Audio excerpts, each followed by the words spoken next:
So we're going to start today's episode as we have to almost every week now, with just some of the escalating fascist atrocities and acceleration towards a fascist nightmare for this country and for people all over the world that is Trump MAGA. And we're going to bring this alive a little bit. And then we're going to talk about the urgency of people standing up against this in the streets, in public, in nonviolent mass protest, raising the demand. The Trump fascist regime must go now. Not next week, not next month, not 2026. It's way too late. It's got to go now. And we've got to be rallying people to raise this demand and fight to see it through, to create such a profound political crisis in this country through the mass sustained protest and resistance of millions, starting with however many we start with, but growing to be millions, such that Trump cannot govern this country, cannot impose his fascist program, and cannot even maintain the hold of power in this country. And specifically, this Saturday, on the 17th, there are protests that are being called by refusefascism.org all across this country to raise that demand, to get it in front of millions and millions right now, as millions are being jolted, terrified, terrorized, traumatized, and infuriated by what this regime is doing. This Saturday, be in the streets, raise this demand, get this seen by millions. If there's a protest where you are, go to it. If there's not, get some friends together, make a sign, get out where the people can see you. And later in the show, we're going to share an interview that I did with a UCLA student who is on hunger strike around the situation in Gaza and a few other things. This morning, the Supreme Court heard arguments about this really reactionary Trump move to undo birthright citizenship. We've been covering this on this show and at revcom.us. This is a very big deal. This basically means that if you are born in this country, you are considered a citizen. And this is a transformation that happened in this country coming out of the Civil War, where people who had, no longer born slaves were now considered citizens.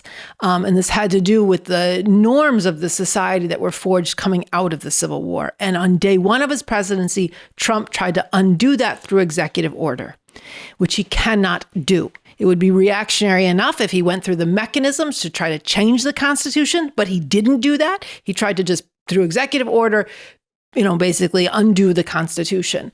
And the hearing in the Supreme Court had to do with whether the federal courts will have any ability to check Trump's fascist program. So stay tuned for more at revcom.us and more on this show, which we'll be covering. But this really does have to do with the whole way in which Trump is considering himself above the law and determined to shred the law. Yeah, and nobody should allow this society to be dragged back to a time when your basic rights, your legal status is determined by the race or the inferior legal status of your ancestors. And that's what he's attempting to do here. So, yeah, we're going to be covering it, like you said. We want to now go to Newark, New Jersey. This is where Ras Baraka, the mayor, a black mayor of a major city in this country, a predominantly black city in this country, who has been standing up for the rights of immigrants and insisting on inspecting a detention center where immigrants are being held right in his town of Newark, in his city of Newark, and he's been being denied entry. So he was down there along with several members of Congress for, repeatedly he's been going there. And instead of allowing him in to do the inspection, ICE agents roughly brutalized him and arrested him and manhandled these Congress people. We want to go now to Noche Diaz and Rafael Caderas, two leaders of the RevCom Corps for the Emancipation of Humanity, down in Newark the very next day, speaking out against what's happening and breaking it down so you can follow it too. Right here in front of Delaney Hall, a thoroughly American concentration camp in Newark, New Jersey. Yesterday, a gang of masked goons came out and arrested Mayor Ras Baraka.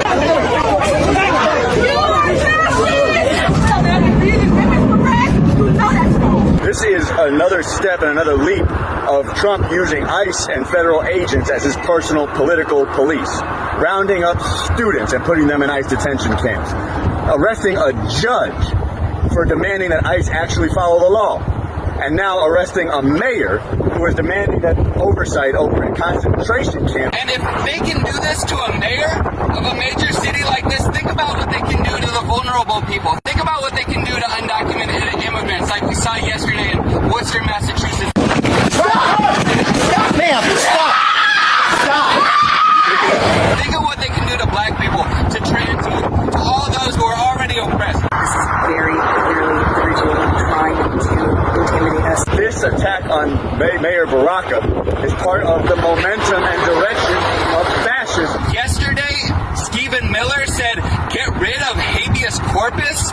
This is taking things back to the dark ages, to arbitrary authority by whoever's in power. They can label you a gangster, a terrorist, an enemy, an undesirable, ship you off to some hellhole prison, disappear you, no lawyer, no trial, no due process whatsoever. This fascist regime must go now. As we've been out here today, so many people have been going by honking, giving us their fists.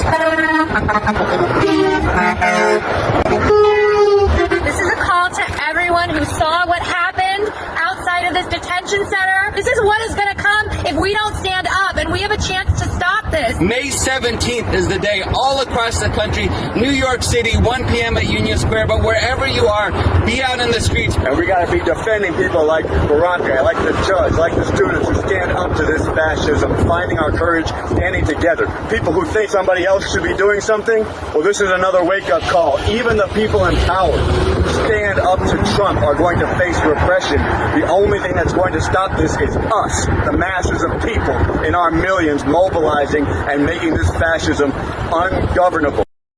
So that was really powerful. And now we want to go to video from Representative Robert Menendez and Bonnie Watson Coleman, who are also at the ICE detention center with Baraka when he was arrested. Now, I want to note that Bonnie Coleman is 80 years old. She doesn't look it, but listen to her and think about the fact that they put their hands on anybody but this 80-year-old congresswoman. Watch.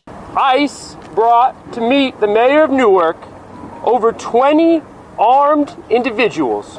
20 armed individuals to confront the mayor of Newark along with 3 members of Congress. It was an act of intimidation. It was an act of intimidation not just to the mayor, not just to us, but to everyone watching. We know what ICE has been doing in our communities. We know that the president lied and this administration lies every day when they're saying they're going after criminals. It is not true. They feel no weight of the law. They feel no restraint on what they should be doing. And that was shown in broad daylight today when they not just arrested the mayor of Newark, but when they put their hands on 2 members of Congress who are standing behind me. How is this acceptable to anyone in this country? How is this acceptable? I fight along with these 2 incredible women every day for the people of New Jersey. We fight for the country that we should be. What we saw today is the country that we live in under Donald Trump and his Department of Homeland Security, under his ICE, does not reflect who we are as a country. It reflects everything wrong with the moment that we're in. This, ladies and gentlemen, is not a moment of stunning. This is not a moment of scared. This is a movement of the people in this country who will push back on anybody who dares to abridge our rights. Yep. Look, she's right. This is not a time to be afraid. This is a time to fight. Now, a minute ago, when we were playing Noche Diaz and Rafael Caderas, Rafael spoke about something called habeas corpus. This is something a lot of people may not be familiar with, but Governor J.B. Pritzker of Illinois recently broke it down, and we want to play how he explained it. This country was founded on the idea of habeas corpus. It's a fancy legal term that in plain words means no government has a right to arbitrarily take your freedom away from you. Preserving habeas corpus is not some fever dream of the left-wing echo chamber. It's a fundamental concept of justice that people have fought and died for dating back to the Middle Ages. It was in the Magna Carta. It was considered by our nation's founders to be so vital to our liberty that they wrote it right into the Constitution. So habeas corpus means they cannot take you, kidnap you, disappear you, detain you without giving you reason violation of some law somewhere and a chance to then defend yourself against it. And this is what they are. Why is J.B. Pritzker giving a lecture about this? Because this is actually something that Trump and his officials are threatening to take away. Listen to Stephen Miller, one of his top aides, and Stephen Bannon, one of his fascist war room henchmen. And architects. There you go. Habeas corpus is a legal procedure explicitly mentioned in the Constitution. It allows people to challenge the federal government in court if they've been detained. And one of the president's top aides today, Stephen Miller, confirmed publicly that the White House is exploring this extraordinary step. Well, the Constitution is clear, and that, of course, is the supreme law of the land, that the privilege of the writ of habeas corpus can be suspended in a time of invasion. So I would say that's an option we're actively looking at. Look, a lot of it depends on whether the courts do the right thing or not. If you're not an American citizen, you're here illegally, there's no due process. And I'm telling you, this is coming to a head. We are going to suspend the writ of habeas corpus if the courts keep ruling against this and don't allow these mass deportations to continue.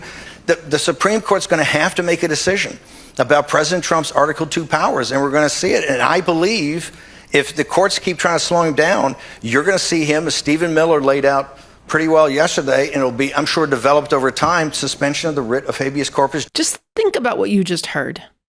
I just want to underscore this one more time. This is the fascist regime basically can say, like they're saying about these judges, you're a depraved criminal. They can say, like they're saying about these immigrants, you're a terrorist. They can say these things and you have no ability to contest this in court. They can disappear you and you have no legal recourse. This is like Alice in Wonderland, sentence first, trial after, and trial maybe if you're lucky. This is fascism. So that's what they're openly threatening to do. And I also want to highlight that both Steve Bannon and Steve Miller emphasize that they are going to rip up that writ of habeas corpus this right if the courts keep ruling against Trump. Just think about that. If the courts rule in their favor, then they respect the courts. Really, they're using the courts to legitimize their fascist atrocities and violation of the rule of law and any basic rights of the people. But if the courts rule against them, they're just going to defy the courts and rip up the right anyhow. That's kind of the way they view elections. It's if we win, it's legitimate. If we lose, it's illegitimate. This is fascist lunacy, and it's extremely dangerous. And I think it's really important that people not avert your eyes to what's happening. This is being said. These people follow through on what they tell you. They are doing the things they promised, and they are planning to do this if they feel it's necessary. So we have to confront this and we have to act to stop it. And here's the thing. It is not too late to stop this. There are tens of millions of people who hate what's being done, and more are being shocked each day, outraged each day. That's the significance of somebody like a mainstream governor of Illinois speaking out against this, as J.B. Pritzker did. This is the significance of Ross Baraka, a mayor of a major city, walking and trying to inspect this detention center, and the anger and the depth of feeling that you saw from Robert Menendez and Bonnie Watson Coleman speaking out against this violation. This is the significance of people in different parts of society waking up and protesting in big and small ways across this country. But this has to come together rapidly into something that is much more determined, much more cohesive on a nationwide scale, demanding that this regime be removed from power now. And it's also important, if this is going to happen, that people have to really confront fully what we are facing in this regime. This is fascism. This is not a pendulum swing. This is not something that can be modulated. They are going for a radical remaking of the form of rule in this country. Yeah, and fascism has direction and momentum. And it's not too late, but it can become too late. So to illustrate this more, we wanted to play a very short excerpt from a social media message from Bob Avakian, where he breaks down what this is. Now the Trump regime is determined to use the power of government to enforce white supremacy and anti-immigrant terror, to rip away basic rights for women, including the right to control their own bodies, and to deny LGBT people the right to exist. This regime is moving with crazed speed to deny and eliminate basic rights for everyone who does not conform to their fascist rule, and to forcibly use the powers of government against anyone they regard as enemies, terrorizing, disappearing, torturing, and silencing any opposition. At one and the same time, they insist that they are above the law and that Trump is the law. They recognize no authority beyond their own raw exercise of power. This is fascism, and people need to understand this, or they cannot and will not act in their millions and millions in the way they need to defeat this fascism. So like Bob Avakian said, people need to understand what we're up against. This is fascism. We need to see and recognize the profound potential in this society of the people who are agonized, the people who are straining against this, the people who it doesn't sit right with, even if they're not acting yet.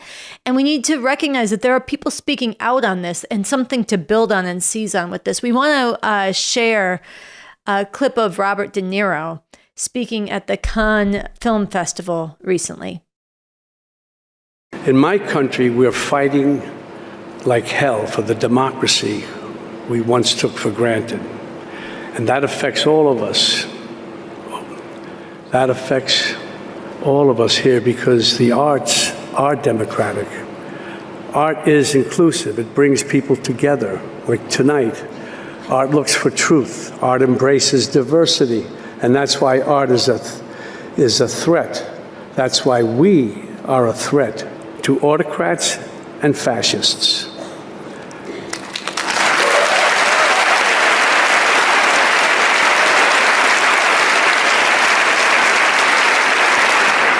America's Philistine president has had himself appointed head of one of our premier cultural institutions. He has cut funding and support to the arts, humanities, and education. And now he has announced a 100% tariff on films produced outside the U.S. Let that sink in for a minute. You can't put a price on creativity, but apparently you can put a tariff on it. Of course, this is unacceptable. All these attacks are unacceptable. And this isn't just an American problem. It's a global one. Unlike a film, we can't just sit back and watch. We have to act, and we have to act now. Without violence, but with great passion and determination. It's time for everyone who cares about liberty to organize, to protest, and when there are elections, of course, to vote. And another important voice in this is from J. Michael Luttig, and he wrote a major article in The Atlantic called The End of the Rule of Law in America. So J. Michael Luttig is a very well-known conservative judge. Basically, he's been calling out the shredding of the rule of law, and the article is quite extensive, actually. But this is somebody who served under H.W. Bush. This is somebody who was a counsel to Clarence Thomas. This is somebody who is a high-level conservative. He was the legal counsel for Boeing for years. But since January 6th, he's been sounding the alarm about the shredding of the rule of law. And I want to read from this article just to give a sense of what he's seeing. He also actually, he ended the article quoting Frederick Douglass, who was a former slave and well-known abolitionist, and called for mass protest, people to stand up against, at that point, the Confederacy. So Luttig, in the middle of this article, he says that the rule of law casualties of these presidentially provoked national crises are mounting by the day. America cannot withstand 3.5 more years of this president if his first few months are a harbinger of what lies ahead. In other words, are a sign of what lies ahead. And he calls for some kind of uprising, yes? Yeah, at the end of his article, at the end of the article, he called on people in this country to rise up and say no more. Yeah, so we wanted to put these things together. There's a protest from the grassroots that are happening across this country. There are prominent voices, not enough, but they exist, like Robert De Niro speaking out from their stages and using their platforms. We need more of that. And then you have ruling class figures. We've highlighted a number of them, a handful of Democrats earlier in the show, but this conservative judge, there are others who are not radical people, not leftists, not people who see a problem with the fundamental nature of the system, which we do on this show. We're fighting for revolution. We see the problem as rooted in this country and the soil that has given rise to the white supremacy and hatred of women and global empire that Trump is taking to extreme new levels.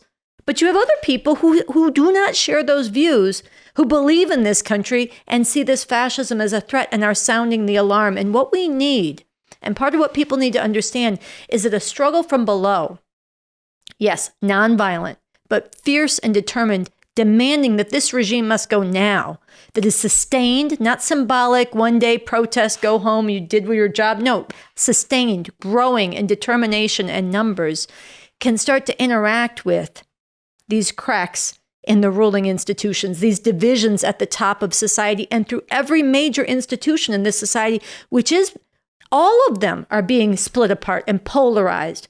And with the struggle from below, these can interact in a way that can actually potentially shift the alignment in this country on every level, and including in the ruling structures, to create the kind of situation where the regime is removed. And this comes together with other contradictions that the rulers are seeing amongst themselves that are not, how do we emancipate humanity, but their contradictions can be split open and acted upon from below. And so it's the top and bottom acting together. That's what we have to affect. And it underscores what we're doing this Saturday with the protests and going forward out in the streets, raising the demand. The fascist Trump regime must go now. And then from the 17th, taking that and spreading it throughout society even more powerfully. Yeah, and I just think it also shows the breadth of that slogan, the power of that slogan, how many people can see the world that they want to fight for in that slogan, that the Trump fascist regime must go now. Before we close out this segment, I wanted to speak to one other aspect of the urgency of driving this regime from power, and it's the inhumanity of this fascism. And we've been giving life to that. We opened the show with it, the viciousness that's being visited upon immigrants, the ugly attacks being visited upon LGBT people, especially trans people. There is a cruelty that is being celebrated with this fascism, and there is a deep urgency if we are to rescue our own humanity, and if we are to rescue humanity at all, to come together and drive this regime out with the beauty and the power of the other refuse fascism slogan, in the name of humanity, we refuse to accept a fascist America. Yeah, are you going to be the kind of people who accept this, swallow this, cower and go along with it and lose your humanity? Or are you going to regain it and expand it by coming together with others to stand up against this and win a different future?